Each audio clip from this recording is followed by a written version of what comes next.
Maharashtra apprentice recruitment 2024 देखो सांग मैंने जो मैंने बैंक ऑफ महाराष्ट्र बैंक रे अप्लाई करने चाहते कि जॉब करने चाहते कहले से मैंने ये वीडियोटी को देखते भलरे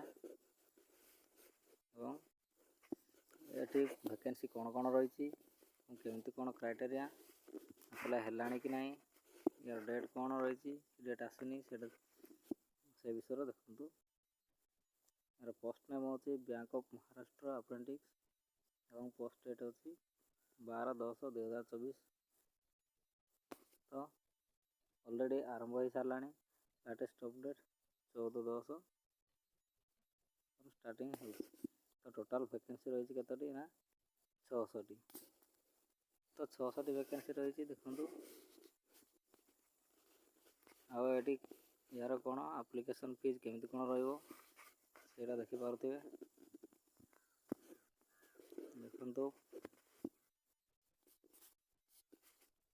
for U R EWS OBC candidate मैंने कौन करेंगे ना 150 टंका प्लस इंक्लूडिंग GST सहित 150 टका पे करा पड़ी था।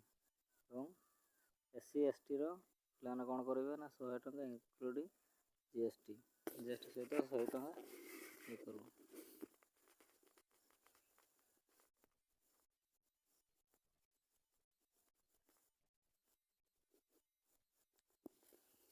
यार पेमेंट मोड ऑनलाइन थ्रो एवं देखिपे नेक्स्ट अच्छे कौन PWBD तो कैंडिडेट नील तो मैंने फ्री रे आपने अप्लाई करें।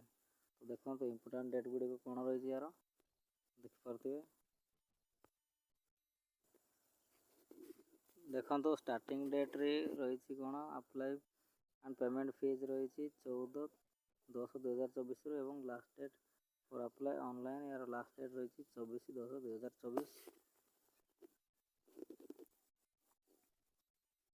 आपण मैंने यार एज लिमिट देखिपे एज लिमिट रही कौन मिनिमम एज लिमिट रही 20 वर्ष और मैक्सिमम एज लिमिट रही 28 वर्ष।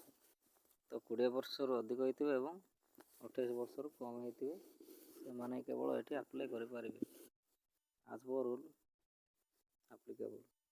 तो देखो क्वालिफिकेशन कौन रही क्वालिफिकेशन रही कौन एनी डिग्री आप जेकोसी डिग्री करते अप्लाई करें ये पोस्ट टी। और वैकेंसी डिटेल्स देखी ना कौन कौन रही देखो। वैकेंसी डिटेल्स रही आपणकर स्टेट वाइज रही वैकेंसी तो कौन स्टेट रे केतोटी वैकेंसी रही देखिपे ये रही स्टेट ने ये टोटाल वैकेंसी केतोटी आंध्र प्रदेश रे सेमती 11टी अरुणाचल प्रदेश रे रही 1टी आसाम रही 7टी बिहार रही 14टी ये आपणकर तौक कौन करें देखिपे स्क्रॉल करके देखने कौ स्टेट रे केतोटी पोस्ट रही से पोस्ट से स्टेट जो मैंने अच्छा से अप्लाई करें। तो वीडियो भल लगे गोटे सब्सक्राइब करूँ शेयर करूँ और कमेंट कर कहूँ केमती लगे। नेक्स्ट नोटिफिकेशन आप जल्दी पहुँच। धन्यवाद।